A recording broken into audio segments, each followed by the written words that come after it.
conceptual perspective to view things. People talk about a desire to be successful, all of the elements.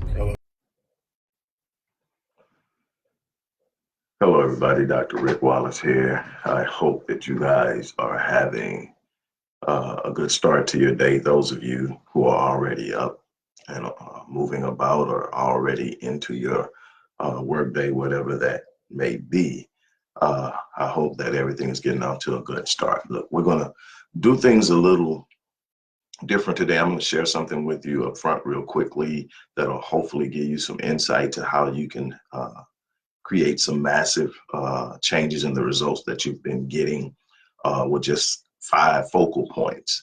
Now, each of these 5 focal points are extremely important and they take time to develop. There's no magic here, but there is a system and pattern that works. So I'm going to share that with you. If you're not getting the results out of life that you want, first thing you have to have is patience to understand that you are developing into whoever it is you need to be in order to have the things you want. And that developmental process does not happen overnight. There are a lot of things that are there to work with you, but there are also some forces that are going to be moving against you. They're not there to destroy you. They're not there to stop you. They're there to develop you when you see them in the proper context. But if you get totally encompassed by them, if you become totally overwhelmed by these things, then they will create havoc and wreak havoc in your life as you're trying to progress and become. Something else you should remember before I get into these 5 steps is that there will be setbacks. And, you know, what I get is, I get people who are in their 50s and their 60s and they're saying it's too late. It's never too late. If you're still breathing, you still have purpose, you're still here for a reason, you still have a lot of life left.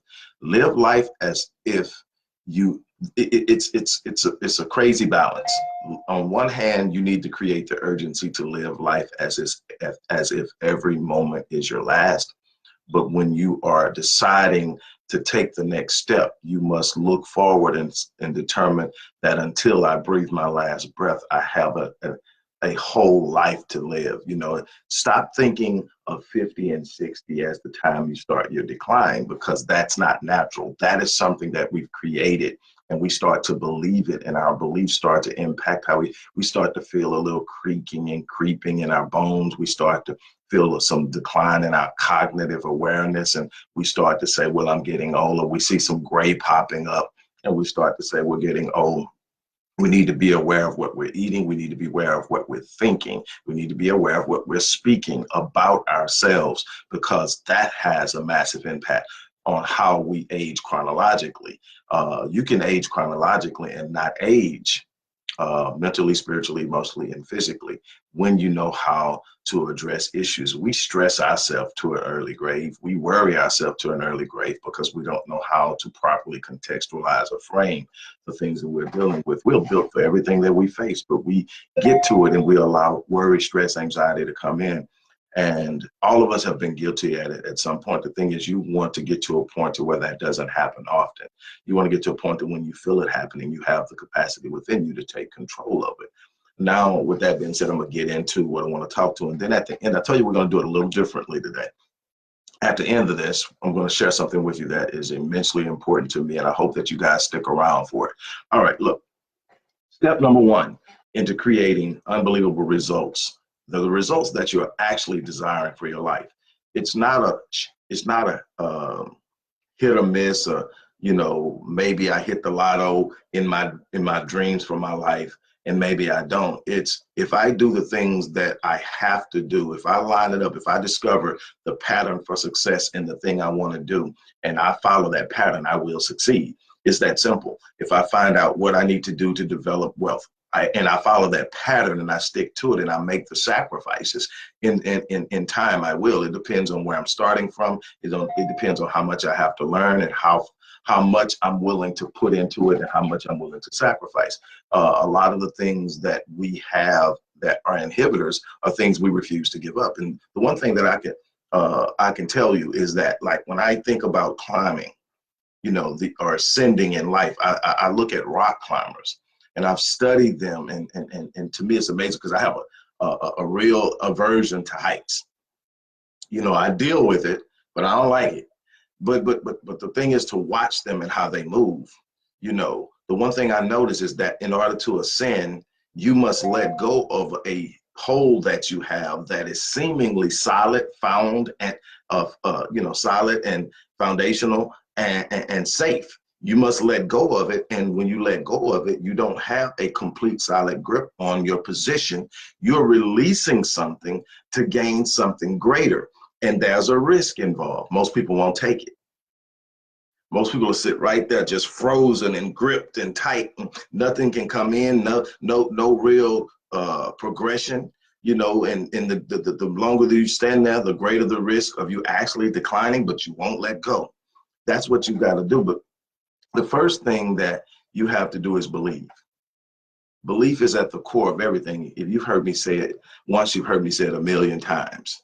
And that is, God will only meet you at the level of your expectations.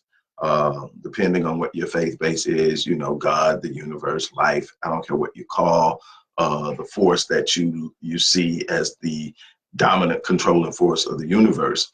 But whatever that is, it's coming to you, but it's not only going to meet you at the level of your foundation. God designed the world and the universe to respond to faith. And you can call it the law of attraction, you can call it a bunch of other things. But at the end of the day, all you have is what you believe. So your beliefs set your expectations. Whatever it is you believe is going to set a parameter or limitations or a ceiling on what you expect. And the way that you lift that ceiling is to eliminate limiting beliefs. If you believe in what you're going after, that's the first step, belief. But I'm not talking about simple, I believe it's possible. That's a place to start. If you can't believe that you can do it, at least you believe that it's possible. Then you start to say, well, if this person can do it, then I can do it. Or if that person got through all this, I can get through it. And then you start to develop belief about yourself, belief about your purpose, belief about your capacity and your potential. But it begins with belief. It begins with belief. Belief sets the expectation. And this kind of belief I'm talking about is dynamic. It's not something that's just simply a thought. It's a thought that has so much energy that it moves you. See, that's the belief I'm talking about. I'm talking about an active type of belief that is dynamic, that pushes you towards the thing you believe. And so that's the first step. The next step is you've got to be able to visualize. And that's something that we suffer.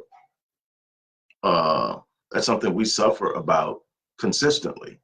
And we tend to want to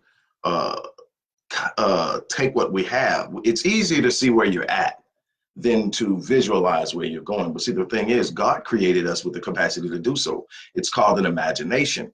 The problem is, by the age of 5 and 7 years old, we've got parents and teachers and other adults trying to squeeze it out of us. We're told to get our heads out of the clouds. We're told to stop daydreaming. We're told to stop so many other things.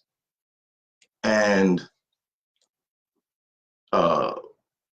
we get more and more into this box that people try to put us in. You know, we're not being realistic when we imagine things. We're not being reasonable when we're being realistic and reasonable when we imagine things. And I heard Will Smith say this, and I believe this with all my heart, that being realistic is the fastest path to mediocrity. There's no faster way to get to mediocrity than to listen to what everybody else says is realistic and stick with that. You will never excel beyond that, and you will be where everybody else is. In order to get beyond where you're at and to achieve and experience exceptional, extraordinary, and remarkable things, you have to have the ability to see beyond where you're at. And the more you can see and the more vivid the vision, the more that it impacts you emotionally. Why? Because the subconscious can't determine between what's real and what's not. While you can consciously say, okay, I'm thinking about my past, and you can consciously say, I'm living in the moment, or you can consciously say, I'm daydreaming or visualizing what my future is going to be like, your subconscious and your subconscious mind and your non-conscious brain can't. It sees it all as one thing, the present. Past, present, and future doesn't exist to the subconscious. It's now. It's everything is now. So when you're visualizing it and it can't tell the difference between what's imagined and what's real, it says, man, this is who we are, and it starts to formulate a behavioral pattern based on who we are. So we don't speak where we're at, we speak who we are. We speak what we're producing and where we will be, and we speak it with firm confidence, and we speak it. I speak all the time in the present tense. When I'm talking about my future, I speak it as if I'm living it now. And we're going to get to that part too, but I visualize it. If you can't visualize it, you don't have anything that you can bury yourself in that will pull you through. People ask me all the time when they saw me going through things, and I still go through things. And people ask me, how are you keeping your head together? Why is it that you're consistently smiling? Why is it that we never see you take a day off? And you have to have a bad day. Absolutely. I don't have complete bad days because I rescue myself from whatever's driving me that day that's beating up on me. I say, okay, look, this is a challenge, and if it's a challenge or it has a solution, and my focus is on the solution, I'm going to go in. But people ask me, how do you get through those times? How do you keep smiling, especially back in 2012? And the answer is simple. I operate in my present, but I live in my destiny, or I live in the future. I live in where I'm going. I immerse myself into it, and I can see it, I can feel it, I can touch it, I can taste it. And what that does is that tells me why I have to get through this, why I have to stand strong, why I have to keep smiling, what I have to look forward to. So I'm not caught up in the moment. I know what's going to be on the other side of this pain. I know what's going to be on the other side of this difficulty. I know what's going to be on the other side of this heartache. So I'm going to push through it because it's not permanent. And so that's how I do it. Another thing is a vision board. I can tell you so many stories about vision boards. They are powerful because they are constant reminders. See, what we don't realize is there's so much of what we can see with our subconscious that our conscious doesn't catch. We think we only are taking in what we literally see, acknowledge, and process on a conscious level, but the subconscious mind and the non-conscious brain has the ability to process 4 billion bits of information per second compared to 2,000 bits of what the conscious can do. So it's so much going on that we are capturing that we don't know we're capturing. And the beauty of it is, if you've got something within your visual sight and you scan over it without even looking at it directly, the subconscious is catching it every time you scan over it. So I keep vision boards in my office.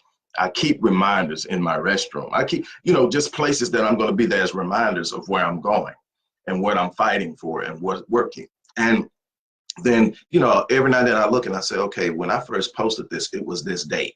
And I know I'm not there yet, but I get to see the progress. And I realize I'm not only moving, I'm moving in the direction of what I visualize. And so it comes, and it doesn't always come in the way that I thought it would come, but it's coming. In other words, the universe has a way of saying, we don't even need to go that direction. That's the long route. Come this way. It was cool when you thought of it, but you put in enough work, you got enough, invested into it in sweat equity and emotional and spiritual maturity that we're going to move you on this way. And there it is, and it starts to happen. Sometimes it comes faster than I thought. Most of the times it takes longer because I'm very aggressive in setting my goals, but as long as I see progress, I'm good. So that vision board, the more clearer the vision, the more you can sit up and when something pops in your mind, you have an actual image of what it looks like. We are highly image driven. So it's real important. Okay, here are the two things though, and most people actually fail. The first thing is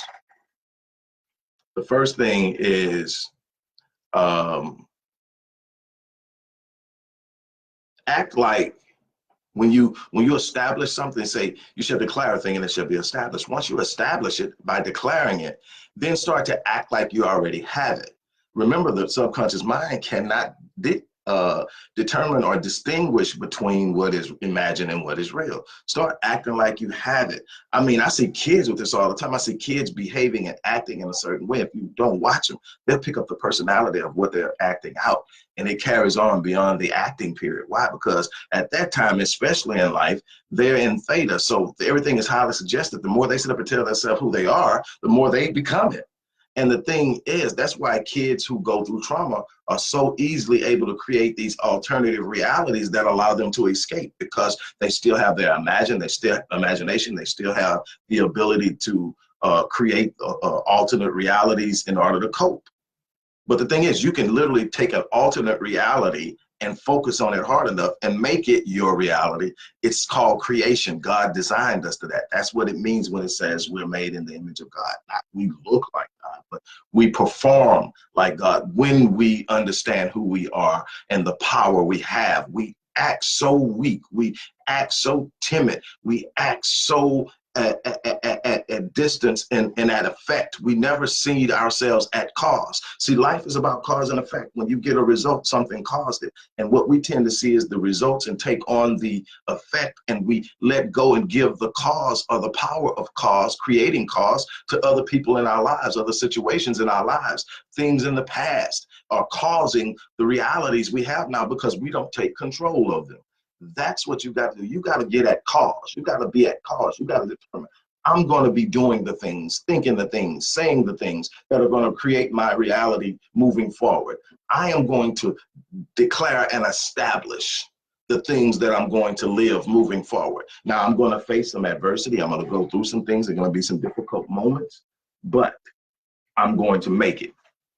Finally, here's another one that gets a lot of people. Put in the work. That's something that we don't do. We kind of put in the work, we think about the work, we put off the work, we talk about the work, but we don't get in, we don't grind, we don't put in the work. We want to wish for stuff and let stuff happen. I wish. Too many of us are operating on the wish factor. I'm just going to keep wishing and hoping. Neither one of those, wishing and hoping, are neither one are strategy. Strategy is sitting up saying, this is what I am going to do. I'm not going to wait on anyone else to do it for me. I'm not, when resources come in the way of other people, I'll be aware of it. I'll seize the moment, and I'll work in unison and with them, that we both benefit from our interaction with one another. But I'm not going to sit around and wait on anyone. I'm going to establish myself. And the thing that's crazy is, the more that you establish yourself, the more that you get out and determine you're going to do something, the more other people who have the capacity to help you. Hey, what's going on, Levi? The more that you get out and establish that you're about your business, that you're doing what you're set out to do, the more people will be willing to come in and actually stand alongside you and assist you, be a resource for you, be an encourager, a supporter. But it starts with you believing. Nobody's going to believe in you more than you believe in yourself. Nobody's going to push things for you more than you push for yourself.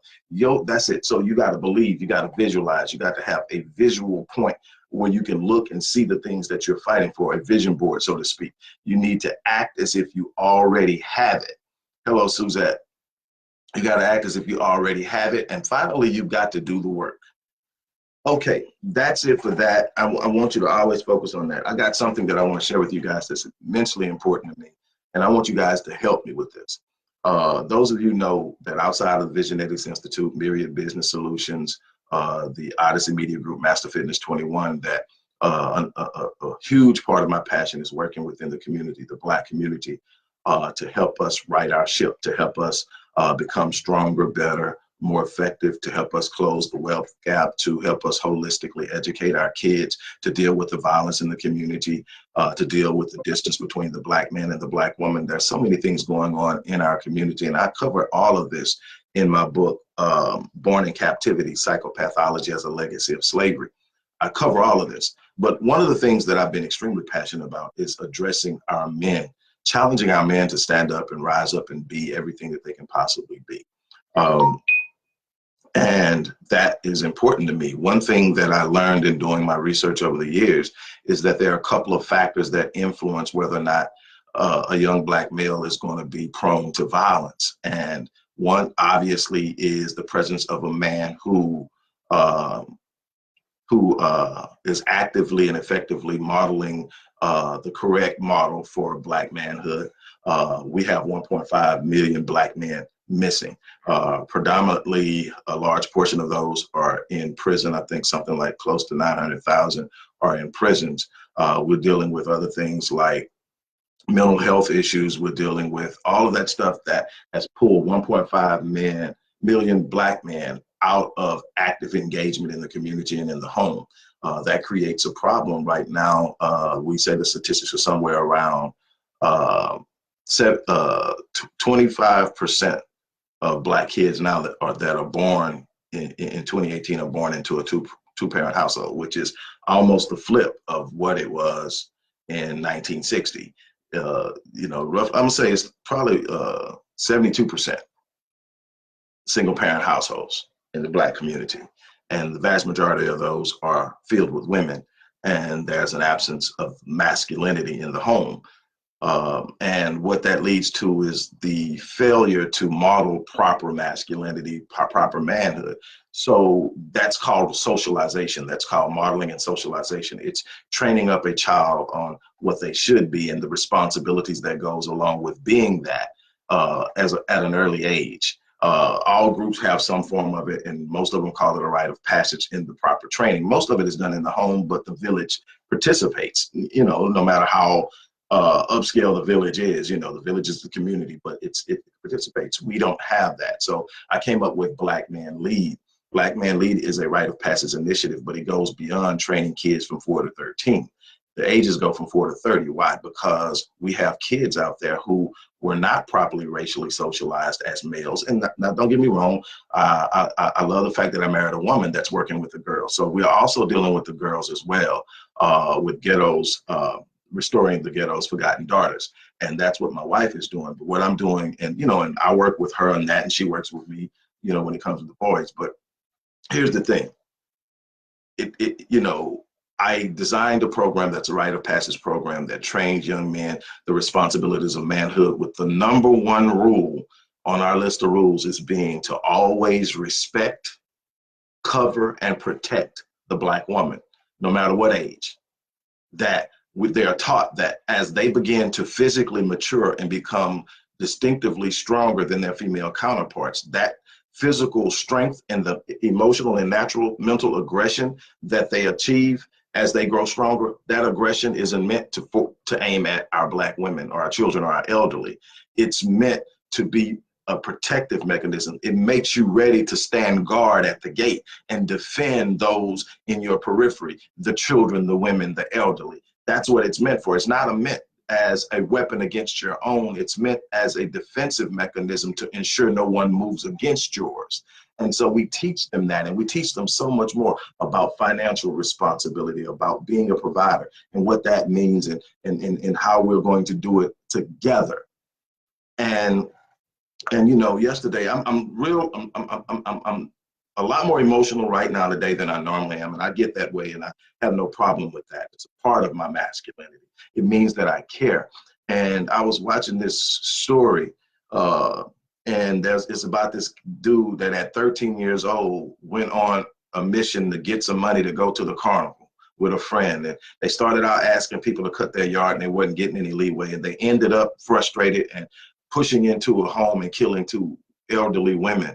And they were tried as adults and given, I think 170 years or something total. So they're going to spend the rest of their life in prison. The dude has been in prison by now 25 years. And, he's talking about, and the thing is, you can see the potential that he pretty much threw away, because the dude is every bit of a philosopher. He's madly capable at communicating. He's had nothing but time to determine what he was going to do with his life, and he decided that he was going to expand his mind. And so he's got all these books that he's read and everything like that. And no, I'm not defending what he's did. I'm not caping for him that way. But what I'm looking at is what we lost. And see, most people don't. And so there was this other brother on there, and he was calling the dude trash. And, and he was calling the dude trash and all of these things. And, and I'm like, wow. So I went on, I said, while I'm not justifying what he did is wrong, and he has to pay for his wrong. There's so many other factors. Are we looking at and asking why a 13-year-old kid was okay with taking a life? Are we asking why he felt the need to be able to go out and produce and create his own, because other parents and other groups who are doing better than we are? We keep saying we're okay, and the way that we're handling our kids is okay and fine because we did okay, but every other group is outperforming us. Did we really do okay? And see, that's the thing we don't want to ask. I did fine. My mama did me like this, but then we are not performing at the level of everybody else. And yeah, there are some mechanisms in place, but we are proven through people who decide to overcome those mechanisms and behave in a way that's more conducive to achieving. We see what they're capable of doing. So we know we are capable of a lot more than what we're producing. My whole thing is, are we going to ask how our kid gets to that point? Because the kid isn't born that way. The kid isn't born a killer unless the kid is a psychopath. Now, the kid is not a psychopath. I'm looking at the guy. I'm listening to his conversation. My thing then became about the guy who was calling him trash. So I engaged him, not in a judgmental way, but just simply asking questions. Comes to find out that he grew up in a rural area in Georgia. His father was a sharecropper, and his father was killed when he was 6 years old. Bam, there goes your bias. You're gonna hate anybody that's a killer. And I understand that. You have a right to feel that way. You lost something precious. You lost a big part of what's gonna develop you.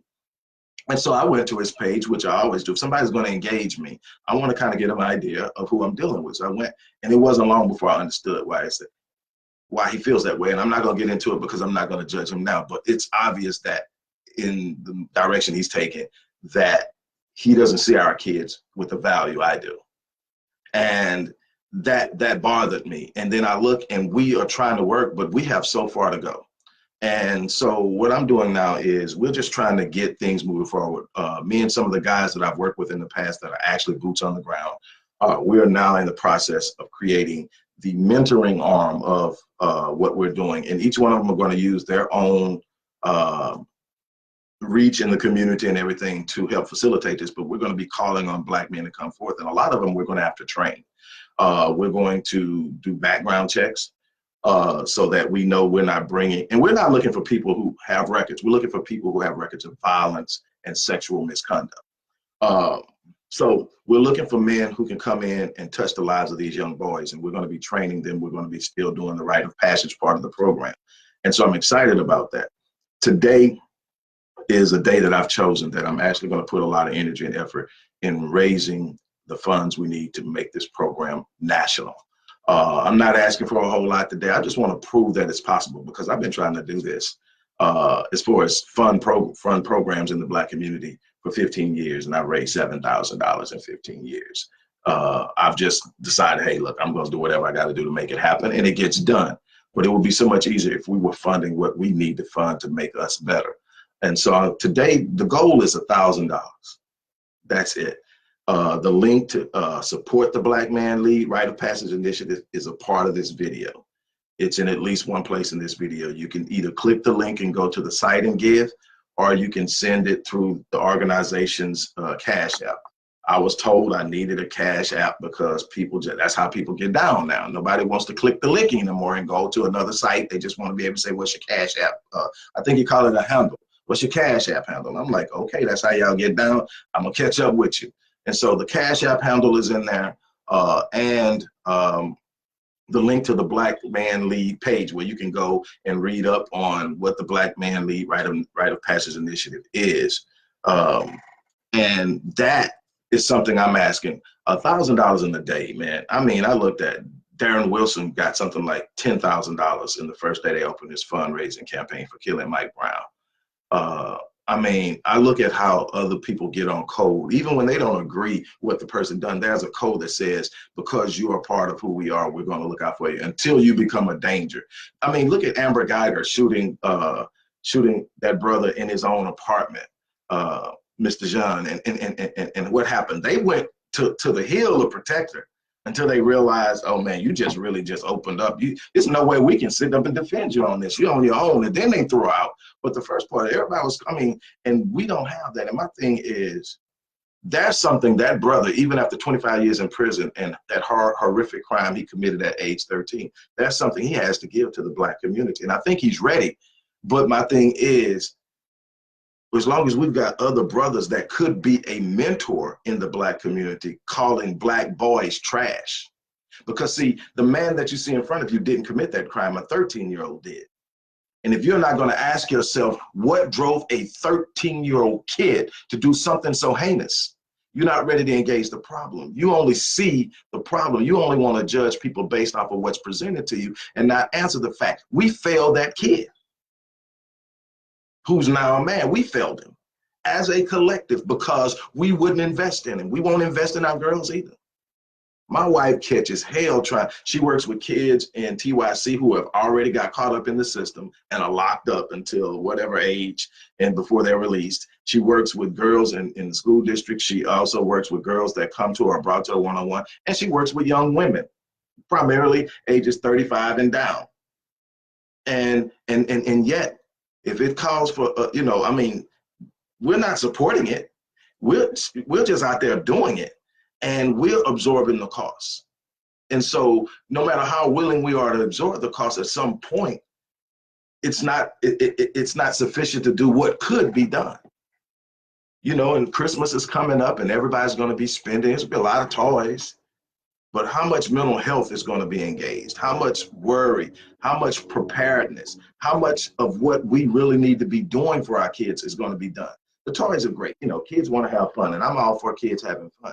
All the little items they're going to get, some kids getting tablets and game consoles, hundreds and hundreds of dollars, and Jordan sneakers and all of this stuff, and yet they're empty on the inside. You're going to read about somebody's kid killing themselves over the holiday because we're not engaging them. We're not preparing them. We're not elevating them. We're not putting them on the front way. We lost too many of our kids this year. And it wasn't to the type of violence that the mainstream media is always propagating. Oh, that exists, and that's one of the biggest parts. Well, one of the biggest parts, and probably the most I've written on, the most I've engaged in my program, is African-American adolescent and young adult male violence. So I'm definitely dealing with it. I know the problem. And the biggest part of the problem is socialization. They are not prepared to face what life is going to bring to them when they start to move into their adolescent and young adult years. And because they don't have anybody to model manhood for them, they're going to go out and take that natural aggression, that frustration with not having what men automatically need is authority and power. And they're going to create their own in their own mind.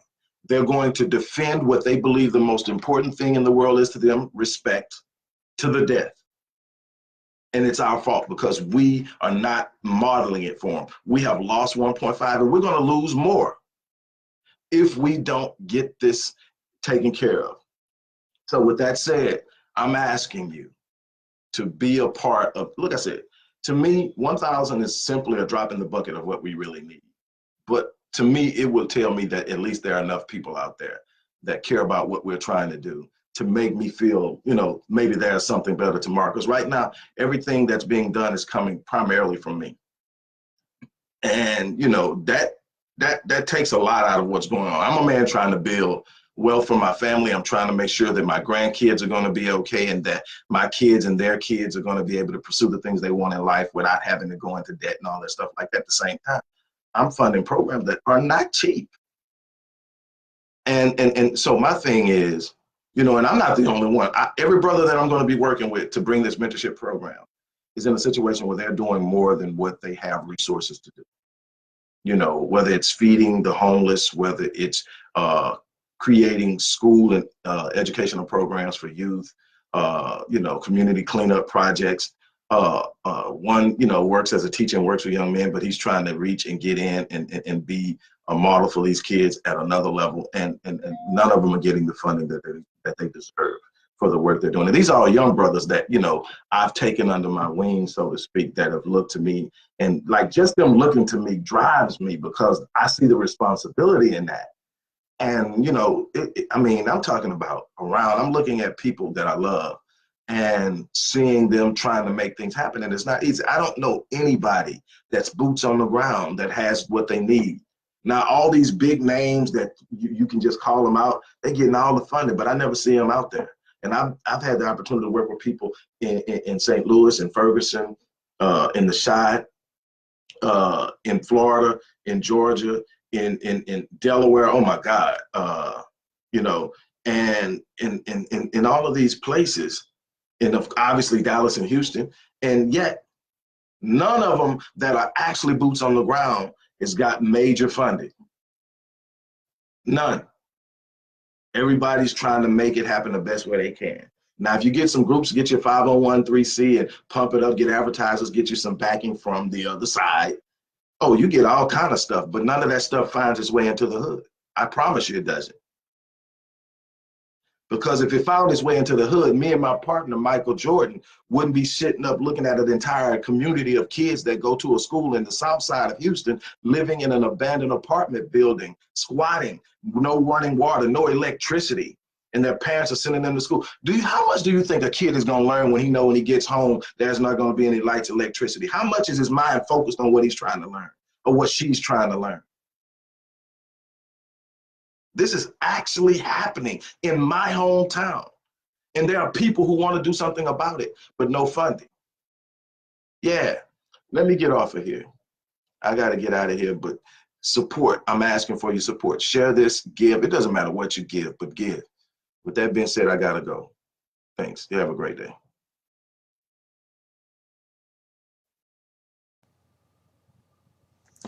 Hello, everyone. Dr. Rick Wallace dropping in on you. This is going to be somewhat brief. I just wanted to stop in and thank all of you who sent out love, light, prayers, and so much more during this difficult period. For those of you who don't know, I'll give you a brief breakdown of what happened over the last week and a day. Starting last Tuesday, I began to have chest pains, being that it was a day after I had did a pretty extensive chest workout where I was overextending. I kind of figured maybe I had some extreme micro tears in my pectoral muscles. And so I dismissed it. It continued to the next day, which would have been a week from today, Wednesday. And it was slightly a little bit more, but dismissed it. My wife was like, "Are you sure that's an injury? It seems like a little more, and it's a little different than you ever behave when you're sore." And I'm dismissing it and move on. And ultimately, Saturday night, the pain intensified to the point that I had to be rushed to the hospital to find out that I had a series of minor heart attacks throughout the weekend, that I had just experienced a major heart attack. Fortunately, it wasn't the widowmaker. I didn't go into complete cardiac arrest, but there was definitely some problems. While in the hospital, I was there from Saturday night, basically around midnight. So from there until Monday, and they were going through a series of things. One of the problems was extreme hypertension. And whatever they ran, man, everything from x-rays, CAT scans, echocardiograms, everything that should have found the problem, but initially could not. I was pressuring them to leave. There were some things I needed to do. I've got to go. We've got the major thing down. We're getting the blood pressure down. That should stop it. And against their advice, I was about to literally sign a waiver to leave, and had another major heart attack on Monday evening. They triggered the rapid response team and ultimately got me down into surgery, where they had to do a surgical process to remove a blockage in my main artery that they found during this, what they call it, heart cat, or some type of thing they do, where they're able to put up this machine and run iodine through you, and they find the blockage. And it was a 90% blockage of my main artery. And so they had to install a stent that I'll have for the rest of my life. And obviously, I've got to take on some life changes. I will be scaling back. The matter of fact, pretty much the only work I'm going to do today is sort of looking at what I'm going to scale back, and I'm only going to do that for a few hours. Um, I've got enough content stored up on my CRM to kind of start flooding, uh, my channels with new content until I can get back to it full time. There will be some things that I won't be able to do, just simply understanding that I've definitely pushed myself too much. And don't get me wrong, all of this isn't because I overwork myself, which I definitely do, and I take on a high level of stress. And to everyone out there, let me share this with you. Because you have developed a capacity to manage stress doesn't mean that stress does not exist, and that it will not have an impact on you mentally, emotionally, and physically. And I think that we really have to start understanding that, yes, it's good to be able to manage stress. It's better than not being able to. But sometimes you got to let stressful situations go. And that's something that I learned when you're sitting there literally and knowing you're having a heart attack, and knowing that there's no guarantee at this point that you have any control on whether you survive except for your will to live, that it's all in the hands of something greater, you think. And my thoughts didn't go on to what would happen to me. I've never been afraid to die, because I believe I will live on. In what form or what way, I don't know. But I know that, energy doesn't, energy is never destroyed. So I'm sitting there and I'm looking at my wife and I'm going, I can't leave her. I'm not finished doing what I need to do for her and my kids. I'm still doing some things and I have some unfinished business that I want to attend to. And when I got that second chance,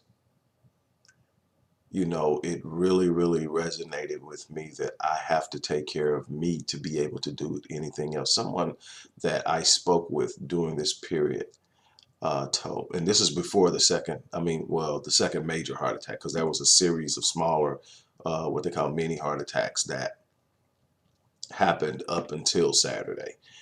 And before the second one, I talked to someone who I'm working with in Chicago to get Black Man lead up there. I got a couple of people I'm working with.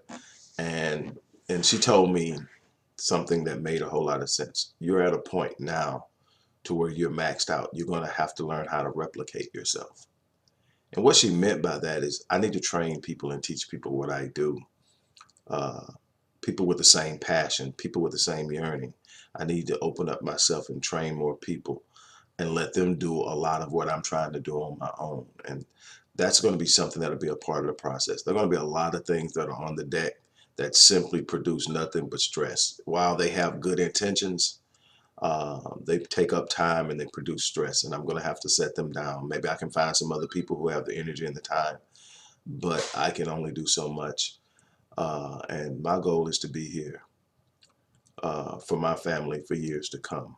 Um, for all of you who sent so much love from all of the different places.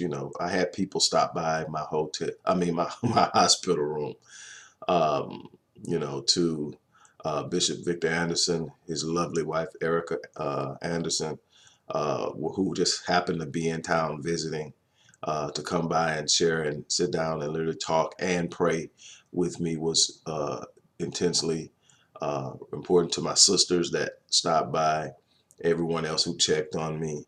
I want to thank you guys, those who called and sent all kind of text messages. I got so much love that really showed me that people were aware of the impact that I was trying to make on the world, and that I had in many ways touched the lives of other people. And so I'm excited about that. And I want my clients to know I'm not cutting you guys, not one of you. That's the blessing that I have, is working with people. And I'll find a way to continue to do that. But a lot of these other projects that I've taken on, again, I'm passionate about them and they mean a lot to me. And I'm not tossing them away. I'm setting them to the side until I have the resources and the help that I need to make them happen. So once again, I want to thank everybody for the love and support. I want to thank everybody for sending up prayers. I want to thank everybody for the well wishes. The most important thing to me during this entire process was my wife. The last thing I want to do is come into her life and offer her hope and then leave her hanging. I don't control when I leave, and I often say that I live my life on full so that when I die, I die on the E. I still want to live my life that way because I don't want to leave anything on this earth undone that I could have done. I don't want any wasted time, but at the same time, I've got to do it smarter, because I want to make sure that whenever I do leave this place, she doesn't want for anything. And there's so much that has been done, but there's so much left to be done. And I just wanted to stop in and talk with you guys who have loved on me in many ways for years.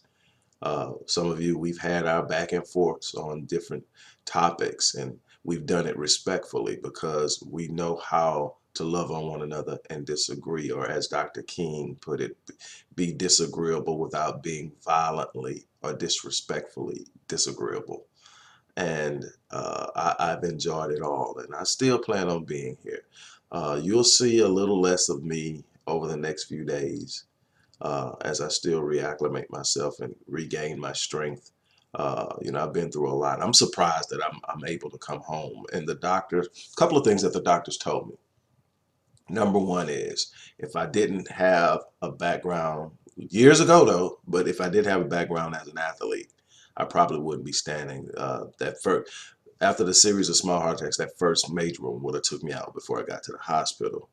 The second thing is, if I wouldn't have been in the hospital when I had the second major one, I probably wouldn't be here. And so I see things in a new light.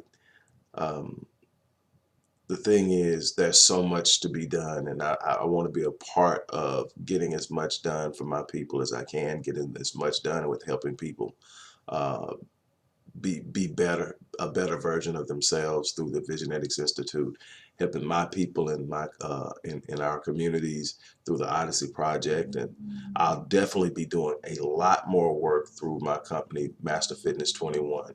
The sites out there, I'll be doing a lot more work through that company, all things considered, dealing with health, holistic health, which is something I do anyway. And so I'm being forced to take my health seriously, and I've been reminded that I am not invincible. And it's a sombering uh, awakening. You go through life and you just feel like you can just keep pushing through and nothing can happen, and then all of a sudden here you are. But again, I want to thank every last one of you for everything that you've done in the way of supporting and lifting me. We're still fighting. We're not going anywhere. I just need a little time to try to figure out how I'm going to manage this, and I'm going to take some time and prioritize it. And I'll be sharing with you guys. I mean, the videos don't require a whole lot of energy. They won't be as long. They probably won't be as intense because I need to kind of keep my heart rate down for a while. But I just wanted to, again, I didn't want to sit around and wait on it and sit on it. I wanted to personally, and as close to directly, say thank you as I could. Uh, Keep in mind that there's still work to be done. We have a responsibility to the generations after us to leave them a little bit better, in a little bit better situation than we were left, or we inherited. And that's what I plan to do, and I plan to be a part in. And I hope I've done a significant job to this point in helping to create. And I'm going to challenge every last one of you to be a part of the work that is being done across this country and over the globe.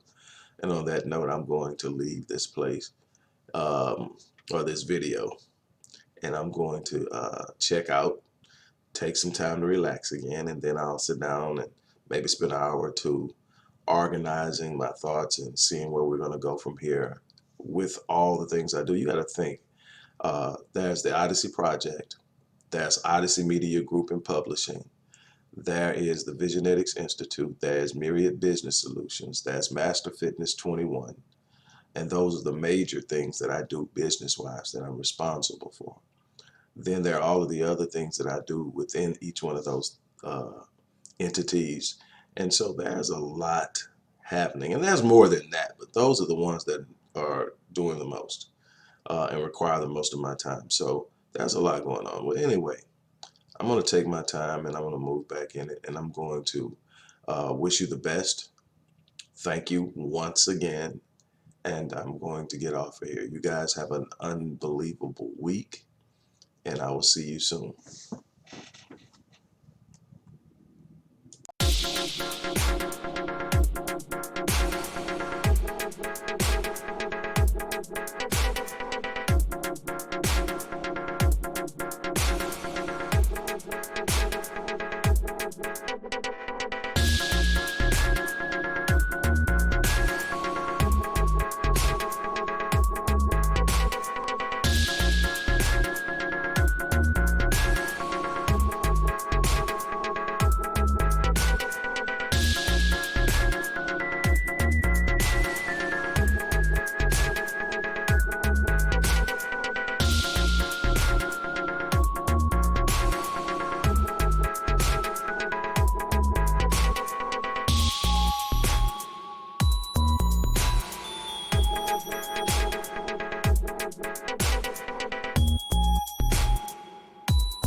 sense, from a conceptual perspective, people talk about a desire to be successful.